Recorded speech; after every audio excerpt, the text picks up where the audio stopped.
नमस्कार मंडळी, श्री स्वामी समर्थ. हळदी कुंकू स्वस्तिक व्रत हे अधिक मासामध्ये केलं जाणारं महिलांचं सर्वाधिक प्रिय असं एक व्रत आहे. आपल्या कौटुंबिक सुखासाठी घरामध्ये सुख समृद्धी आणि शांतता राहावी, नांदावी, सकारात्मक ऊर्जेचा प्रवाह आपल्या घरामध्ये वाढावा, यासाठी हे व्रत आवर्जून केलं जातं. अधिक महिना हा व्रत वैकल्य पूजापाठ यासाठी विशेष असतो. त्याचप्रमाणे हा अधिक महिना श्रीहरी विष्णूंना समर्पित आहे. स्वतः श्रीहरी विष्णूंनी अधिक महिन्याला पुरुषोत्तम हे नाव दिलेलं आहे.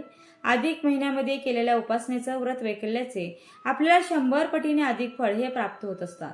अधिक महिन्यामध्ये आपण काही साधी सोपी व्रते जरी केली तरी सुद्धा त्याचं फळ आपल्याला प्राप्त होत असतं. स्वस्तिक हे भगवान विष्णूंचं आसन आणि माता लक्ष्मींचं रूप मानलं जातं.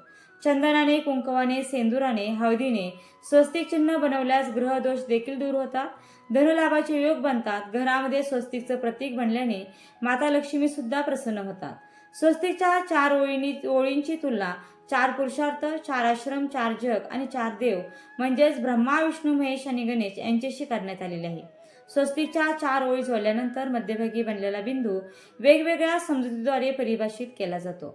जर तुम्ही स्वस्तिक योग्य प्रकारे बनवलं तर त्यातून सकारात्मक ऊर्जा निर्माण होते आणि ही ऊर्जा वस्तू किंवा व्यक्तींचं संरक्षण करण्यासाठी उपयुक्त ठरते. स्वस्तिकच्या ऊर्जेचा वापर घरात, दवाखान्यात किंवा दैनंदिन जीवनामध्ये केला तर व्यक्ती रोगमुक्त आणि चिंतामुक्त सुद्धा राहू शकतो. स्वस्तिकच्या रेषा आणि कोन हे परिपूर्ण असावेत. चुकूनही उलटे स्वस्तिक बनवू नये. लाल किंवा पिवळ्या रंगाचं स्वस्तिक जे असतं तर ते अत्यंत शुभ आणि सर्वोत्तम मानलं जातं. बघा, जिथे वास्तुदोष असेल तिथे घराच्या मुख्य दरवाज्यावर लाल रंगाचे किंवा पिवळ्या रंगाचं स्वस्तिक आवश्यक लावावे.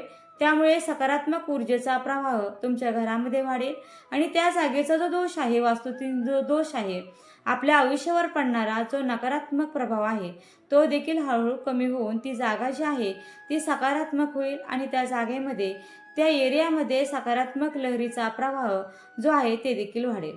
आता सर्वात पहिला प्रश्न तुमचा येईल की हे स्वस्तिक व्रत केल्याने लाभ काय होतात, त्याचे फायदे काय आहेत आणि हे व्रत कोण करू शकतं आणि कोणी कोणी हे व्रत करावं. तर बघा, तुमचं स्वतःचं घर असो किंवा तुमचं भाड्याचं घर असो, तुमच्या घरामध्ये शांतता नाही, तुमच्या घरामध्ये कलह आहे, कोणाचंच कोणाशी पटत नाही, नकारात्मक लहरींनी तुमचं घर पूर्णपणे प्रभावित आहे, तर अशा वेळेला तुम्ही हे हळदी कुंकवाचं स्वस्तिक व्रत हे करू शकता. यामुळे तुमच्या घरातील जे काही वास्तुदोष असतील आणि त्या वास्तुदोषामुळे तुमच्या आयुष्यावर जो काही नकारात्मक प्रभाव पडत असेल तो देखील दूर होईल आणि तुमच्या घरामध्ये सकारात्मक लहरींचा जो प्रवाह आहे तो देखील वाढेल. त्यामुळे तुमच्या घरामध्ये सुख, शांती, एकोपा, आनंद या गोष्टी हळूहळू नांदत आहेत असा अनुभव तुम्हाला येऊ लागेल. या व्यतिरिक्त भगवान विष्णू, माता लक्ष्मी यांची कृपा आपल्यावर व्हावी. आपण प्रत्येकजण आपापल्या परीने कष्ट करत असतो, तर आपल्या या कष्टाला, मेहनतीला नशिबाची साथ मिळावी.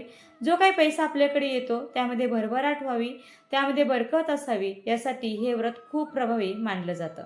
आता हळदी कुंकवाचं हे जे व्रत आहे हे आपल्या घरातील कोणत्याही एका महिलेने केलं तरी सुद्धा चालतं. आता समजा तुमच्या घरामध्ये सासू, तुम्ही एक, दोघी जावा वगैरे तुम्ही राहताय, तर सगळ्यांनीच करायचं का असं नाही. घरातील कोणत्याही एका व्यक्तीने करायचं आहे, पण हो, 4 व्यक्तीने करायचं आहे. त्या व्यक्तीने संकल्पयुक्त हे व्रत करायचं आहे. 17 मे पासून अधिक महिन्याला सुरुवात होणार आहे, तर 17 मे पासून आपण या व्रताची सुरुवात ही करू शकतो. जर आपल्याला अधिक महिना सुरू होण्याच्या दिवशीच काही अडचण असेल, सुतक असेल, पिरियड वगैरे आलेला असेल, तर ते आपण सुतक फिटल्यानंतर सुद्धा आपण या व्रताची सुरुवात करू शकतो. संपूर्ण महिनाभर आपल्याला हे व्रत जे आहे तर ते करायचं आहे. या व्रतामध्ये आपल्याला उपवास वगैरे करण्याची अजिबात गरज नाही, फक्त आपल्याला मनोभावे हे स्वस्तिक व्रत करायचं आहे. तर तुम्ही 17 मेला या व्रताला संकल्प करून या व्रताला सुरुवात करू शकता. हे व्रत कसं करायचं आहे, काही अवघड नाही.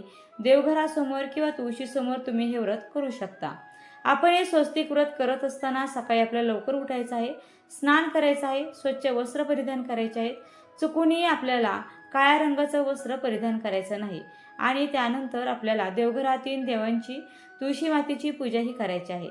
आपला मुख्य दरवाजा, आपला उंबरठा हे तर आपल्याला स्वच्छ करून घ्यायचं आहे आणि यानंतर आपल्याला या स्वस्तिक व्रताला प्रारंभ करायचा आहे. आता हे जे व्रत आहे ते कोण करू शकतं, तर हे स्वस्तिकचं व्रत आहे तर ते कोणीही करू शकतं. आता हे व्रत करत असताना अगोदर आपल्याला संकल्प सुद्धा करायचा आहे.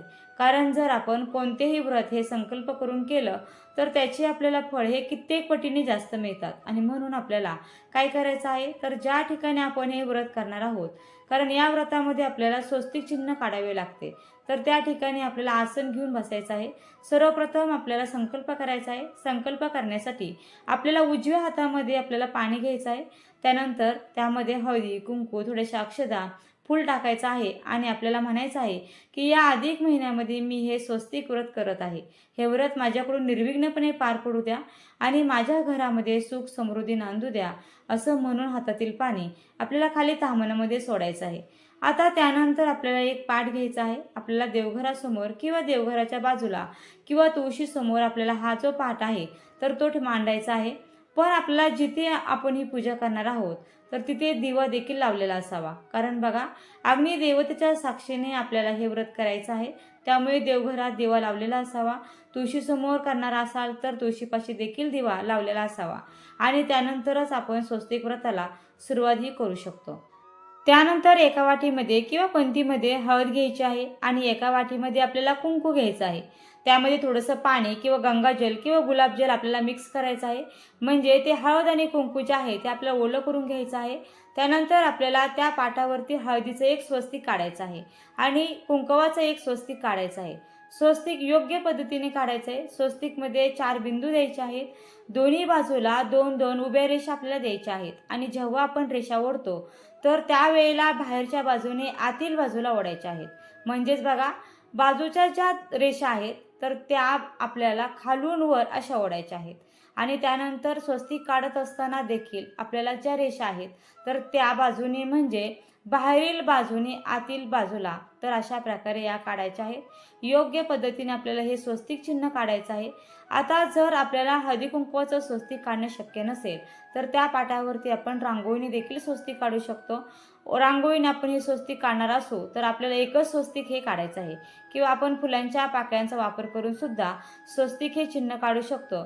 फक्त पहिल्या दिवशी आपण ज्या गोष्टीने स्वस्तिक चिन्ह काढणार आहोत, म्हणजेच हळदी कुंकवाचं स्वस्तिक काढणार असो तर आपल्याला 30 दिवस हळदी कुंकवाने स्वस्तिक काढायचं आहे. फुलांचं काढणार असो तर 30 दिवस फुलांचंच काढायचं आहे आणि रांगोळीचं काढणार असो तर 30 दिवस आपल्याला रांगोळीने स्वस्तिक चिन्ह हे आहे तर ते आपल्याला काढायचं आहे. आणि या स्वस्तिक चिन्हाची आपल्याला पूजा देखील करायची आहे. म्हणजे या स्वस्तिक चिन्हाला हळदी कुंकू, अक्षदा, फुलं अर्पण करायचे आहे. धूप दीप अगरबत्तीने ओवाळायचं आहे. नैवेद्य दाखवायचा आहे. जसे आपण एखाद्या देवतेची पूजा करतो तर असं आपल्याला या स्वस्तिक चिन्हाची पूजा ही करायची आहे. त्याचप्रमाणे आपल्या मुख्य दरवाजावरती सुद्धा आपल्याला ओल्या हळदीने किंवा ओल्या कुंकवाने स्वस्तिक चिन्ह हे काढायचं आहे. आता पहिल्या दिवशी आपण हे स्वस्तिक चिन्हाची पूजा केल्यानंतर दुसऱ्या दिवशी पुन्हा काय करायचं आहे, जर आपण हळदी कुंकवाने हे स्वस्तिक चिन्ह काढलं असेल तर ते आपल्याला ओल्या फलकणीने पुसून घ्यायचं आहे. पुन्हा नवीन स्वस्तिक चिन्ह काढायचं आहे. फुलांच्या पाकळ्यांचा वापर करून स्वस्तिक चिन्ह काढलेलं असेल तर पहिल्या दिवसाच्या स्वस्तिकच्या ज्या काही फुलांच्या पाकळ्या आहेत तर त्याचं आपल्याला विसर्जन करायचं आहे. म्हणजे आपल्याला त्या निर्माल्यामध्ये टाकायच्या आहेत किंवा आपण एका पिशवीमध्ये त्या पाकळ्या ज्या आहेत तर त्या साठवून ठेवू शकतो. आणि दुसऱ्या दिवशी पुन्हा नवीन फुलांच्या पाकळ्यांचा वापर करून मात्र आपल्याला स्वस्तिक चिन्ह हे काढायचं आहे. रांगोळीने जरी स्वस्तिक काढणार असो तरी दररोज आपल्याला नवीन स्वस्तिक जे आहे तर ते आपल्याला काढायचं आहे आणि या स्वस्तिक चिन्हाची आपल्याला पूजा देखील करायची आहे. अधिक महिना हा श्री विष्णूंना समर्पित आहे आणि स्वस्तिकमधील आडवी रेषा म्हणजे विश्वाचा विस्तार आणि उभी रेषा जी असते तर ती म्हणजे विश्वाच्या उत्पत्तीचं कारण आहे. आणि स्वस्तिकचा जो मध्यबिंदू आहे तर ते भगवान विष्णूंचं नाभिकमळ मानलं जातं.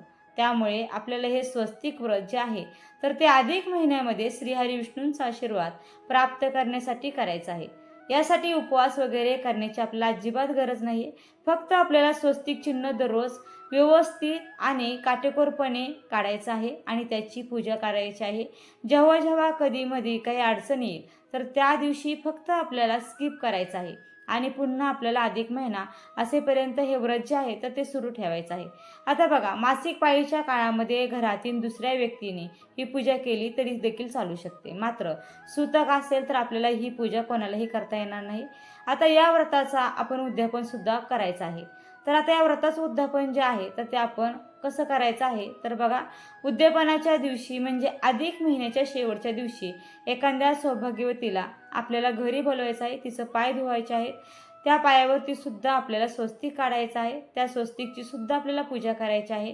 तिला हळदी कुंकू लावायचं आहे, तिचं औक्षण करायचं आहे आणि तिला गोडाचा प्रसाद म्हणून एखादी गोड वस्तू किंवा गोडाची मिठाई किंवा अनारसे बत्ताशे या वस्तूंना अधिक महिन्यामध्ये खूप महत्त्व आहे, तर हे आपल्याला द्यायचं आहे. किंवा आपल्याला शक्य झालं तर गोडाचं जेवण जे आहे तर ते देखील आपण या सुवासीन जे आहे बोलवलेले तिला सुद्धा आपण बनवून देऊ शकतो आणि तिला हळदी कुंकवाचा करंड आपल्याला वाण म्हणून द्यायचा आहे. त्याचप्रमाणे आपण इतर सुद्धा ज्या सौभाग्यवतीच्या गोष्टी आहेत तर त्या तिला भेटवस्तू म्हणून देखील देऊ शकतो.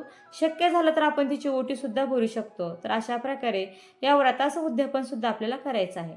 नोकरी व्यवसायामध्ये जर काही अडचणी असतील किंवा अखंड सौभाग्यासाठी आपण हे व्रत करू शकतो. घरामध्ये सुख समृद्धी यावी, घरामध्ये इतर जर काही अडचणी असतील, पैशाच्या अडचणी असतील तरी सुद्धा आपण या व्रताचं मनोभावे अधिक महिन्यामध्ये व्रत करू शकतो. मात्र हे व्रत करत असताना आपल्याला मांसाहार हा पूर्णपणे वर्ज्य करायचा आहे.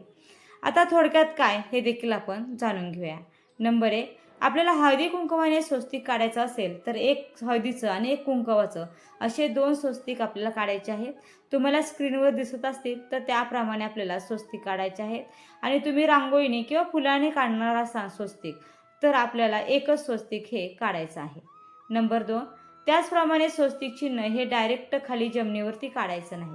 जर तुम्हाला डायरेक्ट खाली जमिनीवर हे स्वस्तिक चिन्ह काढायचं असेल तर गाईच्या शेणाने सारून घ्या आणि मग त्यावर तुम्ही हे हळदी कुंकवाचं स्वस्तिक चिन्ह आहे ते तुम्ही काढू शकता आणि त्या जागेवर हे व्रत तुम्ही 1 महिना करू शकता.